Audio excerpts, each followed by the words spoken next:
রামনবমীর আগেই রামনবমীর পোস্টার ছিঁড়ে দেওয়া হচ্ছে কলকাতার উত্তর থেকে দক্ষিণ, এমনই অভিযোগ করছে বিজেপি। সেন্ট্রাল রেভিনিউতে এখানে একাধিক জায়গায় পোস্টার দেওয়া হয়েছিল গত বৃহস্পতিবার।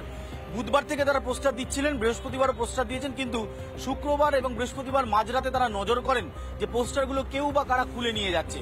কি অভিযোগ রয়েছে সরাসরি বিজেপি যুব মোর্চার উত্তর কলকাতার প্রেসিডেন্টের সাথে কথা বলবো। সুবোধ দাস রয়েছেন। যাদের মানসিকতা জেহাদি, যারা শ্রী রামচন্দ্রকে ভালোবাসেন না, তারাই খুলবেন। কাদের অসুবিধা থাকে? আমরা কলকাতার বিভিন্ন এলাকায় শ্রী রামচন্দ্রের ছবি লাগিয়েছি, রামনবমীর ছবি লাগিয়েছি।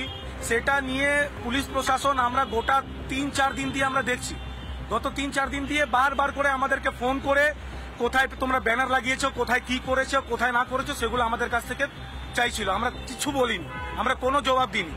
আজকে আমরা দেখছি আমাদের 6 নম্বর Muralidhar Sen lane, central avenue, এখানে ব্যানার লাগিয়েছিলাম। ব্যানারটা তো খুলেই দিয়েছে। ভেতরে হিন্দু নববর্ষের একটা ব্যানার ছিল, সেটাকে ছিঁড়ে ফেলে দিয়েছে।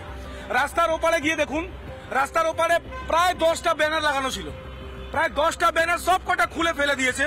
আপনি কলুটোলা যান, শ্যামবাজার যান, মানিকতলা যান, আপনি আমা স্ট্রিট যান, কলেজ স্ট্রিট যান, সমস্ত জায়গায় আমাদের রামনবমীর শুভেচ্ছা ব্যানার, শুভেন্দুদার ব্যানার লাগানো হয়েছিল। সেটা জানি না কেন এইখানকার পুলিশ প্রশাসন, মুখ্যমন্ত্রী মমতা ব্যানার্জি, এদের কেন খারাপ লেগেছে। আর কোথায় খুলেছে? একদম আপনি দেখুন এখানে কেন খুলেছে, কি কারণে খুলেছে, কি ঝাল লেগেছে তৃণমূল কংগ্রেসের, কর্পোরেশনের বা যে জেহাদিরা আছে তাদের। দেখুন না, খুলে ফেলে দিচ্ছে। কলুতলায় যাবেন, ওইখানেও পুরো খুলে ফেলে দিয়েছে। ধর্মতলায় যাবেন, ধর্মতলা তো একটাও ব্যানার নেই আমাদের। এটা খোলার অধিকার কে দিয়েছে? কে দিয়েছে? পশ্চিম বাংলা ভারতবর্ষের অঙ্গ, এখানে রামনবমীর ব্যানার লাগানো হবে, সেখানে খুলে ফেলে দেবে? এত ক্ষমতা হয়ে গেছে এইখানকার রুলিং গভর্নমেন্টের বা কর্পোরেশনের। কর্পোরেশন যদি খুলে থাকে, আমরা গিয়ে কর্পোরেশন ঘেরাও করবো আগামী দিনে। কি সমস্যা? সরাসরি প্রশ্ন করা হচ্ছে পুরসভাকে, পুরসভা কি করছে? চারিদিক থেকে পুরসভার এলাকাতে ধরনের কাজকর্ম চলছে, পোস্টার ছেঁড়া হচ্ছে, ব্যানার ছেঁড়া হচ্ছে, গেরুয়া পতাকা ছেঁড়া হচ্ছে। এর আগে দেখেছিলাম রামনবমীর পোস্টারে কালি দেওয়া হচ্ছে। গোটা কলকাতা শহর জুড়ে যদি এরকম হয়, আমি জানি না, তাহলে রাজ্যের অন্যান্য প্রান্ত, অন্যান্য জেলা শহর, জেলা সদরগুলোর কি পরিস্থিতি রয়েছে, কি করা হচ্ছে? একসময় পুরসভায় রামনবমীর ছুটি পর্যন্ত দেওয়া হতো, কিন্তু এখন বাকি সবকিছুর জন্য কলকাতা পুরসভার ছুটি থাকে, বাকি সবকিছুর জন্য শুভেচ্ছা থাকে মাননীয় মুখ্যমন্ত্রী মমতা বন্দ্যোপাধ্যায়ের। পয়লা বৈশাখ থেকে তিনি শুভেচ্ছা দেন রাজ্যের মানুষকে, আর শেষ করেন গিয়ে বড়দিনে, যিশু পুজো, যিশুর জন্মদিন, নতুন ইংরেজির নববর্ষ, সবের শুভেচ্ছা দেন। শুধুমাত্র বাদ রাখেন রামনবমী। রামনবমী ভুলে যান মমতা বন্দ্যোপাধ্যায়। তিনি মনে করেন যে রাজ্যের মানুষকে রামনবমীর শুভেচ্ছা জানানোর দরকার নেই, বাকি সবকিছুর শুভেচ্ছা জানানোর দরকার রয়েছে। কেন জিজ্ঞাসা করলে বলা হয় রাম নাকি বহিরাগত, রাম নাকি বহিরাগত। যিশু এখানকার ছেলে ছিল, বা আরো অনেক এখানকার ছেলে যাদের নামে নবী দিবস হচ্ছে, তারা সবাই এখানকার ভারতের ভূমিপুত্র। শুধুমাত্র রাম দিবসে, রামনবমী নিয়ে যত অদ্ভুত অস্থিরতা এবং অ্যালার্জি। কলকাতা পুরসভা চত্বরে এরকম হচ্ছে, দিনের আলোয় হচ্ছে, রাতের অন্ধকারে হচ্ছে, ব্যবস্থা কোথায়? পুলিশ কি করছে? পুরসভার তরফ থেকে কি বলা হচ্ছে? স্পেক্টে নট, কোনো উত্তর নেই, উত্তর থাকেও না, এবারও নেই। শুভেন্দু অধিকারী কি অভিযোগ করছেন শুনুন একবার। পিজির সামনে ধ্বজ ছুটছে হিন্দুদের, ফেলছে কোথায়? গার্বেজ ফেলার গাড়িতে। স্বামী বিবেকানন্দের গেরুয়া ধ্বজ, স্বামী প্রণবানন্দের গেরুয়া ধ্বজ, সেই ধ্বজকে ফেলার জায়গা হচ্ছে কলকাতা কর্পোরেশনের নোংরা ফেলার গাড়ি, এবং হচ্ছে মুখ্যমন্ত্রী নির্বাচন কেন্দ্রে। এবং এই 100 দিনের কাজের লোকদের দিয়ে যেটা করাচ্ছে, চাচা ফিরাদ হাকিম, দাওয়াতে ইসলাম যিনি প্রবক্তা, তিনি করাচ্ছেন এগুলো মমতা ব্যানার্জির নির্দেশে। এটা হিন্দু বিরোধী সরকার। আপনি কোথায় থাকেন? আমি কালকে শুরু করছি রানাঘাট থেকে। 6 তারিখ সকালে রাম মন্দিরের শিলান্যাস, নন্দীগ্রামের প্রসিদ্ধ জানকীনাথ মন্দিরে রামচন্দ্রের অভিষেক, বিকেল 3টা মেছেদাতে মহার্যালি 25,000-এর, সন্ধ্যে 6টা এন্টালিতে মহার্যালি 30,000-এর, সন্ধ্যে 8টা বন্দর কলকাতায় মহার্যালি, রাত্রি 9টা ভবানীপুরে রাম মন্দিরে আরতি, 7 তারিখে শ্যামপুরে র্যালি, মূর্তি ভেঙেছিল যেখানে, 8 তারিখে গতবারে এগরায় পাথর ছুঁড়েছিল, আমি র্যালিতে থাকবো, পাথর ছুঁড়ে দেখা। 10 তারিখে বসিরহাটে গিয়ে শেষ করবো। কলকাতার বিভিন্ন জায়গাতে একটা দেখা যাচ্ছে যে ধ্বজ ছিঁড়ে ফেলা হচ্ছে, প্ল্যাকার্ড ছিঁড়ে যত করবে তত হিন্দু ঐক্যবদ্ধ হবে। 6 তারিখে দেখতে পারবে।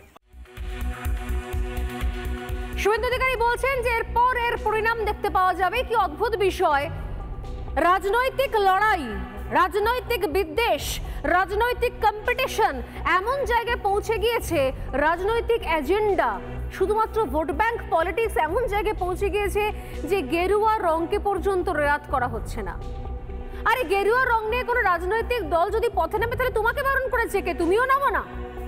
আমি তো রোজ বলি, যদি দুর্গাপুজো কোনো তৃণমূল কংগ্রেসের মন্ত্রী নেতা করে থাকেন, চেতলা অগ্রণীর পুজো রয়েছে, তার উদ্যোক্তা মূল উদ্যোক্তাকে, সুরুচি সংঘ রয়েছে, আরো অনেক পুজো রয়েছে, তার মানে কি মা দুর্গা তৃণমূল কংগ্রেসের হয়ে গেল? এটা কি আদৌ সম্ভব?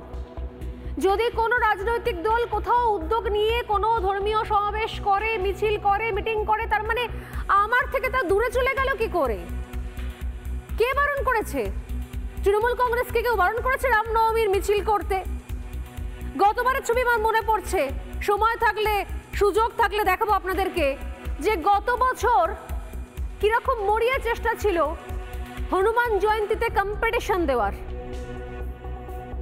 তৃণমূল কংগ্রেসের সাংসদ, নেতা, মন্ত্রী অনেকেই, আর মনে পড়ছে দেব পর্যন্ত হনুমান জয়ন্তীর একটা মিছিল বার করেছিলেন বিভিন্ন জায়গাতে। দেবের কেন্দ্র ঘাটালে পর্যন্ত হনুমান জয়ন্তীর মিছিল বোধহয় দেখতে পাওয়া গিয়েছিল, অনেক জায়গাতে হয়েছিল।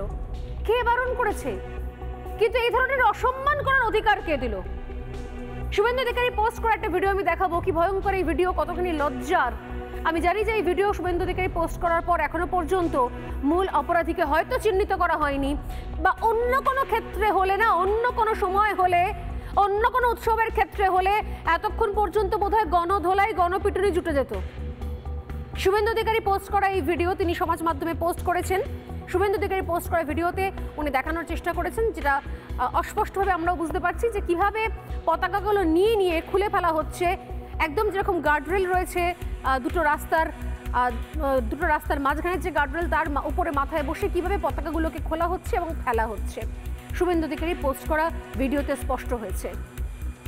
অদ্ভুত বিষয়, দিনের আলোয় হচ্ছে এটা, দিনের আলোয় হচ্ছে, কোনো রাতের অন্ধকারে লুকিয়ে চুরিয়ে নয়। তারপরও পুরসভা কি করছে, পুলিশ কি করছে, সবাই চুপচাপ বসে মজা দেখছে। ঠিক যেরকম চাকরি প্রার্থীরা চাকরি খুঁয়ে রাস্তায় যখন কাঁদছিলেন, তখন যেরকম সবাই চুপ করে বসে মজা দেখছিলেন আর নাটক করে বলছিলেন যে আমার খুব কষ্ট হচ্ছে, চাকরিগুলো চলে গেল, মানতে পারছি না। যদি মানতেই না পারেন কেউ, তাহলে এতদিন ধরে, বিগত প্রায় 1 বছর 1.5 বছর ধরে তারা বারবার রাস্তায় বসে চিৎকার করেছেন, বলেছিলেন, তখন কেন কেউ যায়নি, কেন কেউ সাড়া দেয়নি? দ্বিচারিতের মুখোশ খুলে যাচ্ছে। দিলীপ ঘোষ কি বলছেন একবার শোনাবো। পুলিশের ভয়ের কারণ আছে। পুলিশ যদি রামনবমীর পোস্টার নামিয়ে দেয়, তাহলে তো এরা সমাজবিরোধীর ভূমিকা পালন করছে, আমরা সেভাবে পুলিশকে ট্রিট করব। কিন্তু আমার প্রশ্ন হচ্ছে, পুলিশ তো ভয় করছে কারণ তাদের যোগ্যতা ক্ষমতা নেই, বড় প্রোগ্রাম হলে সারা বাংলা সামলানোর তাদের লোকজন নাই। কিন্তু কিছু পার্টি বা টিএমসি নাকি বলছে 5 তারিখ 6 তারিখ তারা ধর্ণা দেবে, রাস্তায় নামবে। ভাই, তোমাদের পরব ঈদ তো হয়ে গেছে, তোমরা এখন রাস্তায় নামবে? ঈদেতে যেমন নামাজ পড়েছ, এখানে তো করার কিছু নেই। আমরা ঈদের রোজা করি না, আমরা ইফতার করি না, কিন্তু পরের দিন সিন্নি খেয়েছি। সেরকম আসো, রামনবমীতে পুজোতে ভাগ নাও, প্রসাদ খাও, বাড়িতে থাকো, পুণ্য সঞ্চয় করো। যদি রাস্তায় বেরিয়ে বাধা দেওয়ার চেষ্টা করো, লক্ষ লক্ষ লোক রাস্তায় নামবে, উপর দিয়ে মারিয়ে চলে যাবে।